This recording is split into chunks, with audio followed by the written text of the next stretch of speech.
अब देखते हैं भाई रजिस्टर्स इन सीरीज कॉम्बिनेशन। भाई जो रेजिस्टेंस पैदा करते हैं, जो प्रोड्यूस करते हैं, उन्हें हम रजिस्टर्स बोलते हैं। अब ध्यान देना, इसमें ना दो टाइप की कॉम्बिनेशन आती है। एक सीरीज कॉम्बिनेशन आती है, सीरीज मतलब जो लगातार है, और एक पैरेलल कॉम्बिनेशन आती है। दोनों को हम डिस्कस करेंगे। सबसे पहले सीरीज कॉम्बिनेशन को देखते हैं। देखो सबसे पहले सीरीज और पैरेलल में डिफरेंस में क्या आ रहा है, जिसे देखो अगर ये कंटिन्यूटी में चल रही है तो ये सीरीज कॉम्बिनेशन है। बट अगर कहीं पे आपको कंफ्यूजिंग पॉइंट आता है, जैसे फॉर एग्जांपल ये तो एक रास्ता है, एक रास्ते पे यहां से, जैसे फॉर एग्जांपल पॉजिटिव से नेगेटिव की तरफ जाते हो आप, पॉजिटिव से नेगेटिव की तरफ आते हो, तो करंट यहां से मस्त चला, सीधे सीधे जा रहे, सीधे सीधे जा रहे, जा रहे, जा रहे, जा रहे, जा रहे, और यहाँ पे आ रहा है, तो कोई इसके लिए कंफ्यूजन नहीं है। बट अगर फॉर एग्जांपल एक केस ले लीजिए, यहां से करंट चला और यहां से जाने के बाद अब एक रास्ता इधर गया, एक रास्ता इधर गया, और एक रास्ता इधर गया। अब यहां पे ना कंफ्यूजन होगी, यहां से करंट जाके या तो इधर जाऊं या इधर जाऊं या इधर जाऊं। तो इस टाइप की कॉम्बिनेशन जिसमें थोड़ा सा कंफ्यूजिंग होता है, जिसमें एक रास्ते नहीं होते, जब जिसमें डाइवर्जन आ जाता है, आप डिसाइड नहीं कर सकते इधर जाना है इधर जाना है, तो आपको याद करने के लिए वो क्या होगा, पैरेलल होगा। और जिसमें कोई कंफ्यूजन नहीं, देखो बेशक आप ये मुड़ी हुई है बट ये जॉइंट थोड़ी ना। जैसे फॉर एग्जांपल आप यहां से चले, आपको पता है रास्ता इधर जा रहा है तो आप इधर ही जाओगे। बट अगर इन केस मान लो आप ऐसे जा रहे हो और एक रास्ता इधर जा रहा है और एक रास्ता इधर जा रहा है, तो रास्ते तो दोनों तरफ जा रहे हैं, तो उस टाइप की कॉम्बिनेशन को पैरेलल कॉम्बिनेशन बोलेंगे। ठीक है, ये क्या है, सीरीज कॉम्बिनेशन। अब सीरीज कॉम्बिनेशन देखो, आपको ना एक छोटी सी ट्रिक बताता हूं मैं आपको कैसे याद रखना है। देखो सीरीज कॉम्बिनेशन में और पैरेलल कॉम्बिनेशन में दो बात में देखते हैं, एक सीरीज को देखेंगे और एक पैरेलल को देखेंगे। तो इसको याद करने के लिए ना अपन को एक ट्रिक देखनी पड़ेगी। अच्छा, बात होती है करंट की और बात होती है पोटेंशियल डिफरेंस की। सीरीज में होता है करंट सेम, तो एक सेम रहता है तो दूसरा डिवाइड होगा, और वहां पे इसका उल्टा हो जाएगा, यहां पे सेम तो वहां पे डिवाइड, यहां पे डिवाइड तो यहां पे सेम। अब देखो इसको कैसे याद करोगे, देखो इसको याद करने का एक तरीका बताता हूं। देखो सबसे पहले जैसे फॉर एग्जांपल हमारे घर में, भाई हमारे घर में सबसे एक पहला कमरा है जिसमें मतलब फॉर एग्जांपल आपकी मेन लाइन है, जहाँ से मीटर से वहाँ से लाइट आ रही है। एक सबसे बाहर वाला कमरा है और एक कमरा बिल्कुल लास्ट में जाके है। जैसे फॉर एग्जांपल ये मेरा यहाँ पे मेरा मेन मीटर है, एक कमरा तो मेरा यहाँ पे है, और एक फिर ऐसे ऐसे बहुत सारे कमरे हैं, और फिर ऐसे जाके कहीं पे लास्ट बिल्कुल लास्ट में ये कमरा है, और एक ये कमरा है जो मीटर से पहले वाले पे है। देखो कभी ऐसा होता है क्या कि यहाँ पर वोल्टेज ज़्यादा होगी और यहाँ पर कम होगी। मतलब फॉर एग्जांपल आपने यहाँ पर एसी लगा रखा और यहाँ पे एसी लगा रखा है, तो यहाँ वाला एसी जो सबसे पहले वाले कमरे में एसी है जो मीटर से, उसमें भाई वो बहुत तेज चल रहा है, बहुत ज़्यादा उसकी पोटेंशियल डिफरेंस है, और जो लास्ट वाले की जो वोल्टेज है वो लास्ट वाले की कम है। ऐसा कभी नहीं होता ना।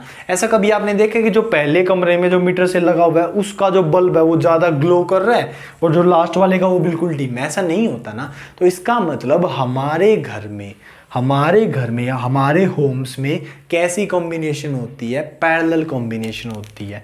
सबसे पहली बात, हमारे घर में ऐसा तो होता ही नहीं कि एक ही तार गई हुई है ऐसे ऐसे ऐसे। तो हमारे घर में सबसे पहले कौन सी कॉम्बिनेशन होती है, पैरेलल कॉम्बिनेशन होते हैं, जॉइंट्स होते हैं। जैसे एक कमरा गया, इधर आ गया कनेक्शन, इधर से इधर गया, इधर से इधर गया, इधर से इधर आ गया, इधर से फिर कहीं पे इधर आ गया। तो ऐसे ऐसी कॉम्बिनेशन होती है जिसमें बहुत सारे डाइवर्जेंस आते हैं। तो हमारे घर में सबसे पहले याद रखेंगे हमारे घर में कौन सी कॉम्बिनेशन है, पैरेलल कॉम्बिनेशन है। सीरीज थोड़ी ना। सीरीज मतलब जैसे जो फेरी लाइट्स नहीं आती आपकी दिवाली पे लाइट आती है लड़ी वाली, एक के पीछे एक के पीछे एक, ऐसी थोड़ी ना कॉम्बिनेशन होती है। हमारे में तो कमरे में कहीं भी ये कमरा, यहाँ से कनेक्शन, यहाँ से तार यहाँ गया, यहाँ से एक कमरा गया, यहीं से किसी और एक में गया, तो ऐसे टाइप की कॉम्बिनेशन होती है हमारे में पैरेलल। तो आपको याद रखना है हमारे घर में पैरेलल कॉम्बिनेशन। अब पैरेलल कॉम्बिनेशन में हमने देखा कि जो पहला कमरा है और जो लास्ट वाला कमरा है उसमें जो वोल्टेज है वो सेम है। तो वोल्टेज से याद रखोगे पोटेंशियल डिफरेंस। तो हमारे घर में पैरेलल कॉम्बिनेशन, और पैरेलल कॉम्बिनेशन में वोल्टेज जो कि पोटेंशियल डिफरेंस होती है वो हमेशा सेम रहती है। ऐसा कभी नहीं होता कि पहले वाला बल्ब बहुत ज़्यादा ग्लो कर रहा है और लास्ट वाला डिम है, ऐसा कुछ नहीं होता। तो पोटेंशियल डिफरेंस सेम है पैरेलल में, तो दूसरी चीज़ क्या होगी, डिवाइड। तो करंट डिवाइड होगा, हम यहाँ से रिलेट कर दिया। अब अगर पैरेलल में ऐसा है तो सीरीज में उसका उल्टा होगा। तो सीरीज में याद हो गया, सीरीज में current same, potential difference divide, ये याद हो गया। अब देखना ये बहुत जरूरी है भाई, क्योंकि कंफ्यूजन नहीं होगी। आप अपने घर से याद कर लिया, ठीक है भाई। अब देखना भाई, इसको देखना, अब ये सारी चीजें देखना, ये हटा देता हूँ। मैंने बोला कि ये सीरीज कॉम्बिनेशन है, सीरीज कॉम्बिनेशन में करंट सेम है और पोटेंशियल डिफरेंस डिवाइड है। मतलब ध्यान से समझना, जो यहाँ से ये करंट आई गया है ना, ये इसके पास रजिस्टर 1 के पास भी आई ही गया होगा, रजिस्टर 2 के पास भी आई ही गया होगा, रजिस्टर 3 के पास भी आई ही गया होगा, और यहाँ पे आता भी आई ही होगा, क्योंकि करंट सेम रहेगा सीरीज कॉम्बिनेशन में। डिवाइड क्या हो रहा है? Potential difference. पोटेंशियल डिफरेंस यहाँ से तो V चला, बट इसके पास V1 पहुंचा होगा, इसके पास V2 पहुंचा होगा, इसके पास V3 पहुंचा होगा, और फिर ये जुड़ के सारा वापस V बन गया होगा, यहाँ पे V आया होगा। अब मेरी बात ध्यान से समझना, मैंने बोला पोटेंशियल डिफरेंस डिवाइड होता है, तो डिवाइड होता है 3 रजिस्टर्स में डिवाइड हो गया होगा, V1 V2 V3। अब हमें V ओम्स लॉ याद है, ओम्स लॉ से V क्या होता है? IR, तो V IR। 1 में क्या होगा? I1 R1, 2 में क्या होगा? I2 R2, 3 में क्या होगा? इत्यादि। बट हमने एक चीज देखी, करंट तो सेम है, I1 I2 I3 चाहे कितने भी हो सारी तो सेम है, तो यहां से मैंने I कॉमन ले लिया, ये आ गया, I से I कैंसिल आउट हो गया, तो रेजिस्टेंस इन सीरीज, जो रेजिस्टेंस है सीरीज में वो क्या होगी? Simple R1 plus R2 plus R3। इससे हमने एक चीज जानी कि सीरीज कॉम्बिनेशन में जो रेजिस्टेंस होती है, जो सीरीज कॉम्बिनेशन में वो रेजिस्टेंस होती है, वो सिंपली हर एक इंडिविजुअल रेजिस्टेंस को आपका सम करना होता है। उन सारी रेजिस्टेंस, इंडिविजुअल रेजिस्टेंस का आप सम कर दो तो आपकी जो ओवरऑल रेजिस्टेंस है वो आ जाएगी। इसको हम ओवरऑल भी बोलते हैं, इसको हम टोटल भी बोलते हैं, इसको हम इक्विवेलेंट भी बोलते हैं, रिजल्टेंट भी बोलते हैं, इफेक्टिव भी बोलते हैं। और एक बात नोट डाउन कर, एक बात इंपॉर्टेंट है यहाँ पर कि जो ये रेजिस्टेंस होती है इफेक्टिव वाली, इक्विवेलेंट वाली, ये हमेशा बड़ी होती है किसी भी एक इंडिविजुअल रेजिस्टेंस से। जैसे फॉर एग्जांपल भाई मान लो ये 2 ओम है, ये 3 ओम है और ये 2 ओम है। अब इनका टोटल होगा वो क्या होगा? 2 + 3 + 2, जो कि कितना होगा? 5 और 2 7 ओम। अब जो ये 7 ओम है ना, ये हर एक इंडिविजुअल से बड़ा होगा। तो सीरीज कॉम्बिनेशन का देख लिया। आगे देखते हैं पैरेलल कॉम्बिनेशन का। रेजिस्टर्स इन पैरेलल कॉम्बिनेशन देख लेते हैं मेरे भाई। देखो सीरीज कॉम्बिनेशन हमने देखा था, सीरीज कॉम्बिनेशन में क्या था?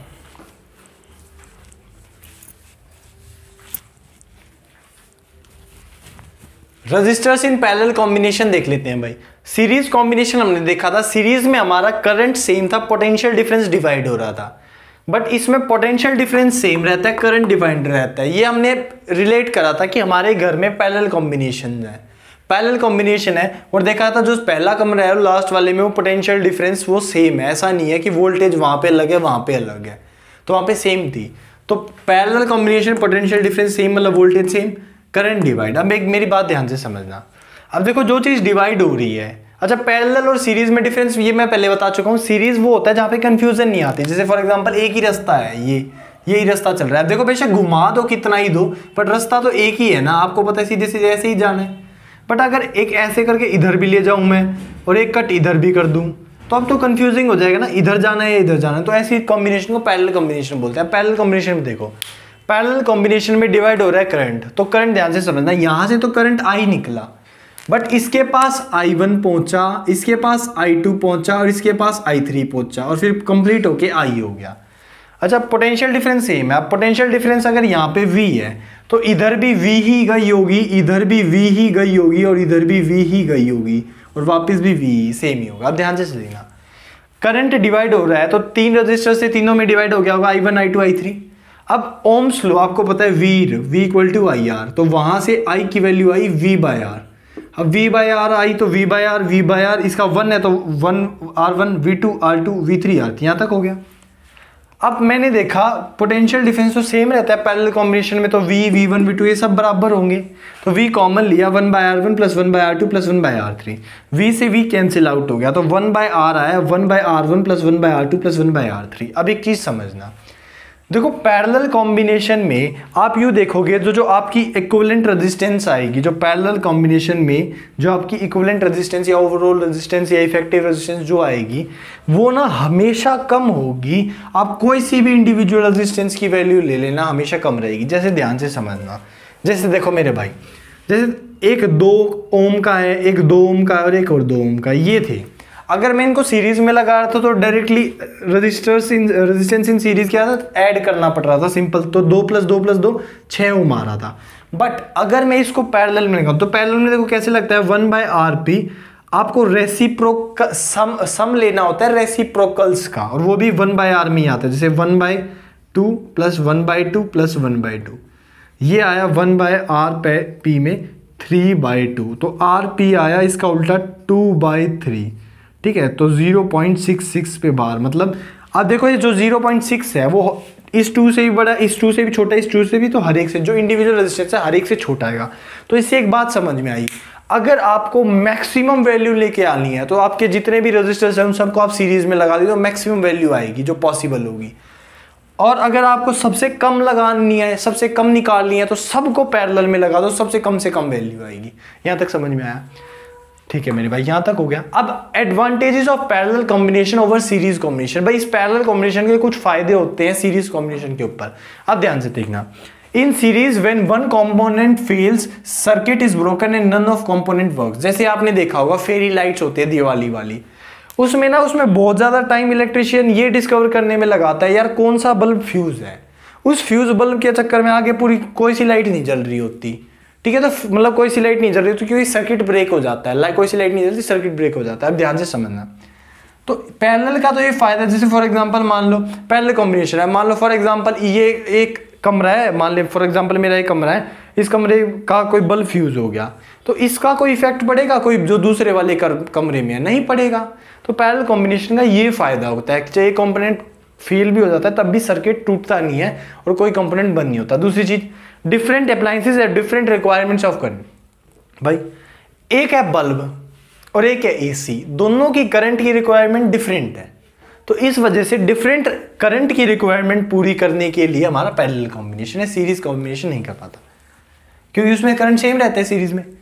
Total R in parallel is decrease. जो टोटल रेजिस्टेंस है, जो रुकावट आती है करंट को फ्लो होने में, जो रुकावट आती है वो कम से कम रुकावट आती है पैरेलल कॉम्बिनेशन में। तो ये आपकी सारी एडवांटेजेस थी। आगे न्यूमेरिकल्स देख लेते हैं, बहुत इंपॉर्टेंट न्यूमेरिकल्स।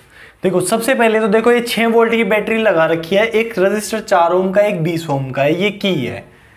इसने बोला है सबसे पहले में आपको कैलकुलेट करना है टोटल रेजिस्टेंस, दूसरे में टोटल करंट, तीसरे में potential difference across each resistors. अब देखो मेरी ना जो ट्रिक है वो ध्यान से समझना। मैंने बोल रखा है ये एक देखो कैसी कॉम्बिनेशन, आप सीधे चले, कोई भाई बीच में ऐसा नहीं आ रहा कंफ्यूजिंग पॉइंट की काम होना है, तो ये एक सीरीज कॉम्बिनेशन है, पक्का हो गया। सीरीज में मैंने आपको बताया था कि करंट आपका सेम रहता है तो पोटेंशियल डिफरेंस जो होता है वो आपका डिवाइड होता है। इतनी बात समझ में आई? अब ध्यान से समझना। अब एक चीज समझना कि मैंने बोला करंट सेम, तो मेरे भाई अगर करंट यहां आई आया होगा तो मेरे भाई इसके पास भी आई ही गया होगा, आई ही हर जगह आई आया होगा, ठीक है मेरे भाई, यहां तक हो गया। अब पोटेंशियल डिफरेंस डिवाइड हो गया होगा, जैसे यहाँ पे 6 वोल्ट का है पोटेंशियल डिफरेंस, तो इसके पास V1 गया होगा पोटेंशियल डिफरेंस और इसके पास V2 गया होगा, और फिर ये जोड़ के यहाँ से अगर ये V है तो लास्ट में जाके V बना होगा, ठीक है मेरे भाई, ठीक है। अब मेरी बात ध्यान से देखना। अब सबसे पहले तो टोटल रेजिस्टेंस निकालना है। टोटल रेजिस्टेंस कैसी कॉम्बिनेशन है? सीरीज। सीरीज में क्या करना होता है? सिंपली ऐड करना होता है। तो पहले पार्ट में आप टोटल जो रेजिस्टेंस होगी उसमें आप सिंपली ऐड कर दोगे 4 + 20, तो आपका 24 ओम तो हो गया टोटल रेजिस्टेंस। अब टोटल करंट, अब ओम्स लॉ होता है V = IR, V = IR। V overall voltage कितनी है, जो पोटेंशियल डिफरेंस कितनी है? 6। ओवरऑल रेजिस्टेंस कितनी है? अभी निकाला था 24, तो यहां से I आया 6/24, 6 1/4 मतलब 0.25 एम्पियर ओवरऑल करंट आ गया। अब एक मेरी बात ध्यान से समझना, ओवरऑल करंट आ गया, कहने का मतलब है जो 0.25 एम्पियर है, करंट सेम है तो इधर भी 0.25, इधर भी, हर जगह 0.25 जा रहा है। अब पोटेंशियल डिफरेंस तो भाई डिवाइड हो रहा है ना, यहाँ तो 6 वोल्ट है बट ये सीरीज कॉम्बिनेशन यहाँ पे डिवाइड हो रहा है, तो इसके पास V1 क्या होगा, इसके पास V2। अब देखो कैसे होगा वो। सबसे पहले देखना ओम्स लॉ के हिसाब से V = IR, तो अगर 1 वाले का निकाल ले कि वो पोटेंशियल डिफरेंस 1 क्या रहा होगा, तो उसके लिए I क्योंकि सेम है R1। अब I सेम है, I कितना है 0.25 और R1 रेजिस्टेंस 1 कितनी है 4, तो 1/4 × 4 1 वोल्ट। 1 वोल्ट तो मेरे भाई पहले वाले को मिला है, दूसरे वाले का देखते हैं भाई। V2 = I2, I लिखने की जरूरत ही नहीं क्योंकि सेम है I2, ठीक है, I करंट सेम ही है। करंट 0.25 और रेजिस्टेंस दूसरे वाले कितनी है 20 है, तो 1/4 × 20 5। तो मेरे भाई देखो आप खुद से वेरीफाई कर सकते हो, 1 वोल्ट इसके पास गया, 5 वोल्ट इसके पास गया, तो टोटल 6 वोल्ट हो गया था ना। ये हो गया न्यूमेरिकल। आगे देखते हैं मेरे भाई। इसमें 12 वोल्ट की बैटरी लगी है। देखो यहां से आप गए तो यहाँ पे कंफ्यूज होंगे, इधर मुड़ू इधर मुड़ू इधर मुड़ू, तो ये एक पैरेलल कॉम्बिनेशन है। कैसी कॉम्बिनेशन है? पैरेलल। पैरेलल कॉम्बिनेशन में क्या सेम रहता है? आपको बताया था पैरेलल हमारे घर में अब पोटेंशियल डिफरेंस सेम रहता है, तो डिवाइड क्या होगा? करंट। कहने का मतलब क्या है मेरे भाई, जो आपका पोटेंशियल डिफरेंस है जो ये 12 वोल्ट है मेरे भाई, ये यहां भी V ही होगा, यहां भी V होगा, यहां भी V, मतलब ये 12 वोल्ट सेम ही जा रहा होगा। डिवाइड क्या हो रहा है? करंट डिवाइड हो रहा है।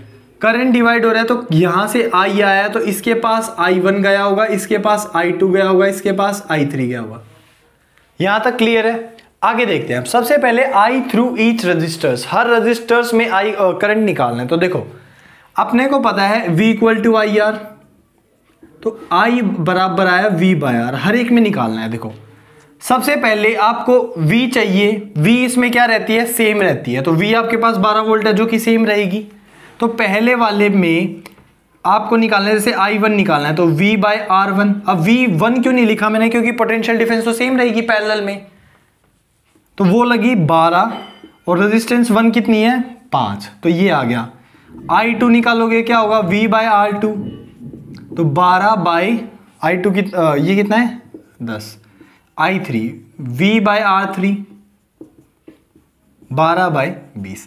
तो यहां से आपकी करंट आता जा रहा है, ठीक है मेरे भाई, यहां से आपका करंट आ गया।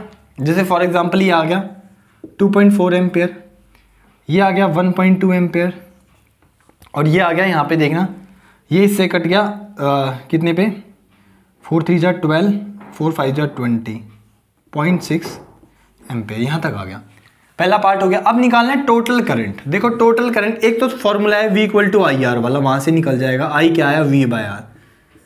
ओवरऑल पोटेंशियल डिफरेंस आपको पता है, वोल्टेज पता है, पोटेंशियल डिफरेंस 12, और ओवरऑल रेजिस्टेंस पता होगी तो निकल जाएगा, बट ओवरऑल रेजिस्टेंस अभी तो नहीं पता, तो पहले C पार्ट करेंगे। ये पैरेलल कॉम्बिनेशन है, तो पैरेलल में 1 बाय में चलता है, तो 1 बाय में आप लोगे तो इसमें क्या आएगा? ये आपकी कितनी है? 5, तो 1 by R P is equals to 1 by 5 plus 1 by 10 plus 1 by 20। यहाँ से एलसीएम आया 20, 5 4 10 2, ये 1 पे आया 1 बाय आर पी, तो यहाँ से आर पी आया 20 बाय, ये आपका 6 और 6 और 1 7, 20 बाय 7 ओम, ये ओवरऑल आया, ठीक है 20 बाय 7। तो यहाँ पे आप पुट कर दोगे 20 बाय 7, तो ये ऊपर आ गया, ये आ गया 4 3 5 और ये ऊपर आ गया 7 7 3 जा 21 बाय 5, 4.2 एम्पेयर समथिंग, ठीक है इतना आ गया। अगर आप इसको देखोगे तो वैसे भी देखो, एक तो वेरीफाई भी कर सकते हो, ओवरऑल इनको जोड़ोगे 2.4 1.2 3.6 3.6 प्लस 0.6 4.2, तो इनको जोड़ के भी 4.2 आ रहा है, ऐसे भी 4.2 आ रहा है, तो आपने वेरीफाई कर लिया। ठीक है भाई, आगे चलते हैं। देखना भाई अगला न्यूमेरिकल आपको कैलकुलेट करना है टोटल रेजिस्टेंस और टोटल करंट। अब देखना ये मिक्स दे रखा है थोड़ा सा, इसको ध्यान से समझेंगे। सबसे पहले इस टाइप के क्वेश्चंस को आपको कैसे सॉल्व करना है, सबसे पहले तो ना मैं इसको समझूंगा, सिर्फ इसको पर्टिकुलर को देखूंगा। इस पर्टिकुलर को देखा, मैंने देखा मेरे भाई ऐसे पॉजिटिव से जा रहा है, ये एक पैरेलल कॉम्बिनेशन है। पैरेलल कॉम्बिनेशन में मेरे को पता है ओवरऑल रेजिस्टेंस 1/r करके रेसिप्रोकल करके सम करके निकलता है। तो मेरे भाई मैं निकाल देता हूं, जैसे इसका निकाला मैंने 1/r is equals to 1/10 plus 1/40, तो यहां से 40 एलसीएम आया, ये 4 आया, ये 1 आया, तो 1/r आया 40/5 जो कि 8, ठीक है 1/r, ठीक है यहां तक आ गया था 1/r आया था, तो 1/r आया, फिर मैंने यहाँ पे इसका उल्टा कर दिया, r इज इक्वल्स टू 40/5, तो यहाँ पे 8 ओम। तो मेरे भाई इसका आया 8 ओम। अभी इस बार इस नीचे वाले को देखते हैं, इस वाली ये भी एक पैरेलल कॉम्बिनेशन है, तो इसका अभी निकाल लेंगे रेसिप्रोकल करके ऐसे ही 1/30 प्लस 1/20 प्लस 1/60, एलसीएम 30 20 60 का 60 आया, 3 2 2 3 1, 1/r ये आया 3 5 1 6 6/60, r आया 60/6, तो मतलब 10 ओम। अब मेरी बात ध्यान से समझना, इसको ना थोड़ा सा मॉडिफाई करेंगे। देखो आपका ये 12 वोल्ट की लगी हुई थी यहाँ पे, अब यहां से इसका इफेक्टिव जो आया वो आया मेरे पास, मान लो ये आया, और ये कितना था 8 ओम, ठीक है मेरे भाई। फिर यहां से इसका पूरे का जो इफेक्टिव आया वो कितना आया था मेरे भाई, वो आया था 10 ओम, और फिर यहाँ से कनेक्ट हो गया। अब एक चीज़ देखना, अब अगर आपसे पूछा है टोटल रेजिस्टेंस, अब देखो अब ये बन चुका है एक सीरीज कॉम्बिनेशन, और सीरीज कॉम्बिनेशन में ओवरऑल रेजिस्टेंस कैसा होता है, सिंपली ऐड करके। तो अब यहाँ पे क्या हो गया, 8 और 10 18 ओम, तो ओवरऑल रेजिस्टेंस तो आ गई 18 ओम, ये हो गया। अब टोटल करंट कैसे निकलता है मेरे भाई, V equal to I R. तो V कितना है, 12 वोल्ट है, I कितना है निकालना है, रेजिस्टेंस कितनी है आपकी 18, तो I आ गई मेरे भाई 12/18 मतलब 2/3 मतलब 0.6666, तो 0.67 एम्पेयर समथिंग। अब मेरी बात ध्यान से समझना, ये तो थोड़ा सा ना मतलब ठीक है ये लेवल, बट मैं इसको और कॉम्प्लिकेटेड कैसे बना सकता हूँ, ध्यान से समझो। देखो हर बिल्कुल एक एक एस्पेक्ट क्लियर करना है। मैंने बताया ये है एक पैरेलल कॉम्बिनेशन, ये एक पैरेलल कॉम्बिनेशन है, तो पैरेलल कॉम्बिनेशन में मेरे भाई क्या होता है, पोटेंशियल डिफरेंस सेम रहता है बट करंट डिवाइड होता है। देखो इसको करने से पहले इसको समझो, जैसे इसका ओवरऑल था, इसका ये था, अब इसको समझो और बिल्कुल इसको बहुत बारीकी में लेके जा रहा हूँ। देखो जैसे ये था, यहाँ पे 12 वोल्ट था, ये आपका एक सीरीज कॉम्बिनेशन है। सीरीज कॉम्बिनेशन में क्या होता है, मतलब जो इसका रिजल्टेंट में नहीं, ये मान लिया इसका, ये मान लिया, और अब ये एक सीरीज कॉम्बिनेशन है। सीरीज कॉम्बिनेशन में करंट सेम रहता है, पोटेंशियल डिफरेंस डिवाइड होता है। तो करंट सेम रहता है, तो करंट मेरा आया था 0.67, तो इस हिसाब से मेरे भाई 0.67 इसके पास गया होगा करंट, और 0.67 ही इसी के पास गया होगा, क्योंकि वो सेम था। ठीक है यहाँ तक। और इसमें क्या है, सीरीज कॉम्बिनेशन में पोटेंशियल डिफरेंस क्या होती है, डिवाइड होती है। तो पोटेंशियल डिफरेंस डिवाइड होती है, तो मेरे भाई इसके पास अलग गई होगी V1, इसके पास V2 गई होगी। वो कैसे निकलेगा, V equal to I are.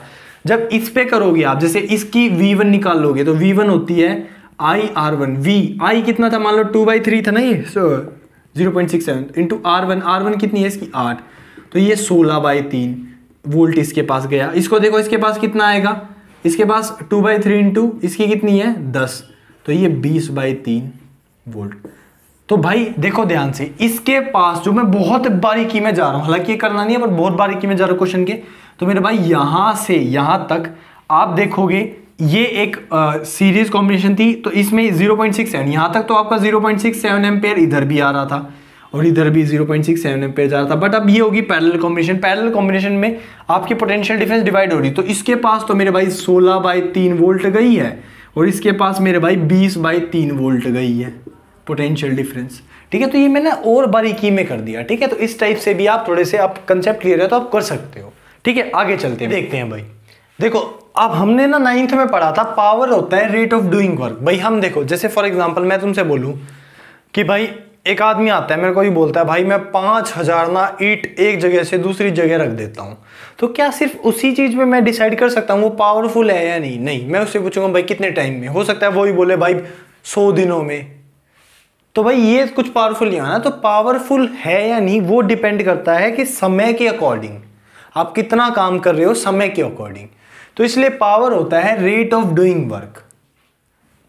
अब मैंने बोला था जिसके साथ भी रेट लग जाए उसके अपॉन में टाइम आ जाता है, तो पावर हो गया वर्क डन अपॉन में टाइम। तो अब इस हिसाब से तो डिसाइड कर सकता हूं पावरफुल है या वो उसने बोला था 5000 ईंट एक दिन में, अब तो लगेगा भाई पावरफुल है। तो पावरफुल बताने के लिए वर्क डन के साथ टाइम होना जरूरी है। ठीक है, पावर हो गया वर्क डन अपॉन में टाइम। ठीक है मेरे भाई, अब देखो एक तरीका क्या है भाई, आपको मैं बोलूँ ये सारे फॉर्मूले याद करो, मैं बिल्कुल नहीं बोलता भाई, सिंपल सी बात है, आप फॉर्मूले खुद बना सकोगे। ठीक है, देखो सबसे पहले जब मैंने आपको बोला करंट के बारे में, करंट से फॉर्मूला, करंट की डेफिनेशन में rate of flow of charge आया, आ गया फॉर्मूला।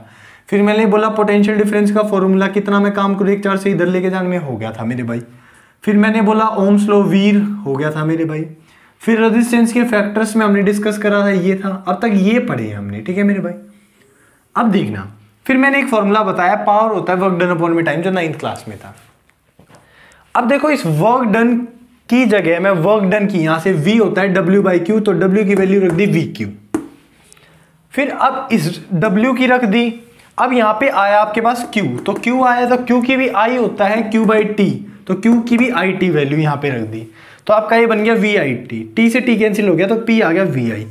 देखो एक तो ये है, डायरेक्टली मैं याद कर रहा हूं कि ये भी याद करो VI क्या है, फिर उसके बाद जो और बनेंगे वो याद करो, V²/R, I²R, ये सारे याद करो। तो ये ऐसे याद नहीं करने, अपने आप बना लेंगे हम। ठीक है, तो ये बन गया यहां तक। अच्छा मेरे भाई, अब सबसे पहले समझेंगे पावर। पावर की एसआई यूनिट क्या है मेरे भाई? वॉट है। पावर की एसआई यूनिट क्या है? वॉट। ठीक है मेरे भाई, यहां तक हो गया। ठीक है, अब इसमें देखना, यहां तक करने के बाद अब अगर मैं तुमसे ही बोलूं कि भाई डिफाइन 1 वॉट, पावर का 1 वॉट, तो आप बोलोगे 1 वॉट इज क्या है? पावर। 1 watt is power. कौन सी? इलेक्ट्रिक पावर, कुछ भी बोल सकते हो। Produced when 1 volt of potential difference is there and 1 ampere current is there. ठीक है, हो गया, यहां तक क्लियर हो गया। अच्छा जी, अब देखो जूल्स लॉ ऑफ हीटिंग कैसे आया। मैंने बोला फिर से, पावर होता है वर्क डन अपॉन में टाइम। अब देखो हीट की बात करी मैंने, joules law of heating. Heat एक एनर्जी होती है, वर्क डन और एनर्जी बराबर होती है, ध्यान से समझना। पावर होता है वर्क डन अपॉन में टाइम, तो वर्क डन ही एनर्जी होती है। Work done equal to power into time, यहां तक आ गया। अब इस पावर की वैल्यू वी आई हम पता थी हमें, पावर की वैल्यू वी आई, तो यहां पे मैंने लिख दी इंटू टी। अब v की वैल्यू क्या होता है? ओम्स लॉ से v equal to I R, तो v की वैल्यू आई आर पुट कर दी, v की वैल्यू यहां पे से आई आर पुट कर दी, तो आई 2 बार हो गए, तो आई स्क्वायर आर टी, तो h आ गया आई स्क्वायर बाय आर टी। अब तुम पूछोगे h कहां से आ गया? भाई मैंने बोला ना, वर्क डन एनर्जी के बराबर होता है। एनर्जी चाहे कोई सी भी हो, हीट एनर्जी हो, काइनेटिक हो, पोटेंशियल हो, कोई सी भी हो, तो फिलहाल हमें h लेनी थी, हीट एनर्जी। तो हीट एनर्जी बराबर आ गया आई स्क्वायर आर टी। इसी को ही जूल्स लॉ ऑफ हीटिंग बोलते हैं। जूल्स लॉ ऑफ हीटिंग कैसे आया भाई? क्या बोलता है जूल्स लॉ ऑफ हीटिंग? जो हीट एनर्जी है वो डायरेक्टली प्रोपोर्शनल होती है स्क्वायर ऑफ करंट के, डायरेक्टली प्रोपोर्शनल होती है रेजिस्टेंस के, डायरेक्टली प्रोपोर्शनल होती है टाइम के। तो इन तीनों को जब इकट्ठा करा आई स्क्वायर आर टी आया, डायरेक्टली का साइन हटा के इक्वलिटी है, तो कांस्टेंट आता है। फिलहाल उस कांस्टेंट की वैल्यू 1 थी, इस वजह से डायरेक्टली आ गया h equal to I square R T. इसको बोलते हैं जूल्स लॉ ऑफ हीटिंग। ठीक है मेरे भाई, यहां तक हो गया। अच्छा, कमर्शियल यूनिट ऑफ एनर्जी की अगर मैं बात करूं, तो कमर्शियल लेवल पे, जो बड़े लेवल पे जो हमारी आती है एनर्जी की यूनिट क्या होती है? वो किलोवाट आवर होती है, जिसको यूनिट्स भी बोलते हैं। जैसे मैं ही बोलता हूं कि भाई मेरा एक दिन 8 घंटे चलाने में एसी 7 यूनिट कंज्यूम कर रहा है बिजली की, या फिर मैं बोल रहा हूं कि भाई मेरे बिल आया और उसमें हमारे घर का एक महीने की हमने 400 यूनिट इलेक्ट्रिसिटी कंज्यूम करी। तो ये यूनिट क्या है? ये यूनिट किलोवाट आवर है। ये फिक्स कर दी हमारी कमर्शियल लेवल पे एनर्जी की यूनिट।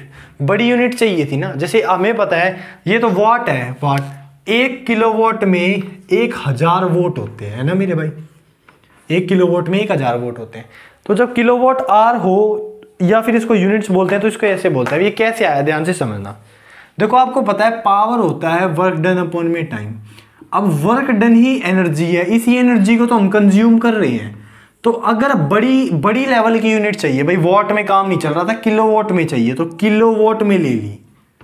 और टाइम भी भाई बड़े लेवल का चाहिए, तो बड़े लेवल में आर में ले लिया। तो यहां पर जो अब ये आएगा, ये आपका किलोवाट आर आया। क्या आया आपका? किलोवाट आर आया। ठीक है मेरे भाई, इसी वजह से जो बड़े लेवल वाली यूनिट होती है किलोवाट आर। अच्छा जी, यहां तक क्लियर हो गया। अब मैंने बोला है किलोवाट आर, ये 1 किलोवाट आर की वैल्यू होती है 3.6 इंटू 10⁶ जूल। मेरे भाई ये आई कहां से डिराइव कर लेते हैं। देखो सबसे पहले 1 किलोवाट आर, 1 किलोवाट को अगर मैं वॉट में चेंज करना चाहूं तो 1000 से मल्टीप्लाई होगा, तो ये वॉट आर हो गया। अब इस आर को अगर मैं चेंज करना चाहूं मिनट में, तो उसके लिए 60 मल्टीप्लाई करना पड़ेगा, और सेकंड में करना चाहूं तो एक और 60 मल्टीप्लाई करना पड़ेगा। तो यहां पे आ गया वाट सेकंड, ये आ गया 36, 1 2 3 वाट सेकंड। और जो स्टैंडर्ड यूनिट होती है वो पॉइंट करके लिखी जाती है। जैसे मतलब स्टैंडर्ड जो यूनिट होती है वो एक नंबर के बाद डेसिमल लगता है। ठीक है, तो उसके हिसाब से हो गया 10⁻। देखो वैसे तो है 1 2 3 5 है, बट अब मैंने पॉइंट इसके यहां पे लगा दिया, तो एक उसकी लग जाएगी वाट सेकंड। अब एक चीज देखो, वाट सेकंड है क्या? पावर होता है वर्क डन अपॉन में टाइम। तो वर्क डन हुआ पावर इनटू टाइम। पावर की अगर मैं बात करूं, नॉर्मल एसआई यूनिट वाट होती है, टाइम की एसआई यूनिट सेकंड होती है। तो वाट सेकंड किसके बराबर हो गया? वर्क डन के। और वर्क डन की एसआई यूनिट क्या होती है? जूल के। तो वाट सेकंड की जगह मैं लिख सकता हूं जूल। ठीक है मेरे भाई, तो यहां तक क्लियर हो गया। ठीक है मेरे भाई, ये सारे एस्पेक्ट्स हमने ले लिए। ठीक है, तो अब देखना एक और चीज, इससे फॉर्मूले और कैसे बनेंगे। देखो एक फॉर्मूला आपने बनाया पावर वी आई। अब देखो इसी पे ही वी आई पे अगर आप ओम्स लॉ लगा दो, इसी वी आई पे अगर आप ओम्स लॉ लगा दो, अगर ओम्स लॉ में वी की वैल्यू लिख दो, वी की वैल्यू क्या होती है आई आर, वी की वैल्यू पुट कर दोगे ओम्स लॉ से आई आर, तो आई आर इंटू आई, तो एक नया फॉर्मूला आएगा आई स्क्वायर आर। ठीक है, अगर आप इस v की वैल्यू ना पुट करके i की वैल्यू पुट करते तो मेरे भाई i क्या होता है ओम्स लॉ से v बाय आर, तो वहां से आता है p बराबर v स्क्वायर बाय आर। तो मेरे भाई ये ना आप अपने आप बना लोगे फॉर्मूले। ठीक है, ठीक है भाई। आगे देखो भाई हीटिंग इफेक्ट देखते हैं। देखो हमने डिस्कस करा था जूल्स लॉ ऑफ हीटिंग, उसमें था H is equals to I square R T. ठीक है, हमने देखा था भाई करंट का स्क्वायर, मतलब करंट ज्यादा होगा तो हीटिंग इफेक्ट बढ़ रहा है, रेजिस्टेंस ज्यादा तो हीटिंग इफेक्ट बढ़ रहा है, टाइम ज्यादा, जैसे फॉर एग्जांपल मैंने भाई एक मोबाइल चार्जिंग पे लगा दिया, थोड़े टाइम तक और चार्जिंग पे लगाया तो गर्म होने लग जाता है, जैसे नॉर्मली मोबाइल यूज करा, ज्यादा यूज करा गर्म हो गया, तो ये हीटिंग इफेक्ट है। इसके बाद देखते हैं भाई हीटिंग इफेक्ट आपका डिजायरेबल, आप चाहते हो, कई चीजों में हम चाहते हैं हीटिंग इफेक्ट आए, जैसे कि हीटर में, इलेक्ट्रिक हीटर में, प्रेस में, टोस्टर में, बल्ब में, फ्यूज में, इनमें हम चाह रहे हैं कि आए हीटिंग इफेक्ट, तो हमारे लिए फायदेमंद है।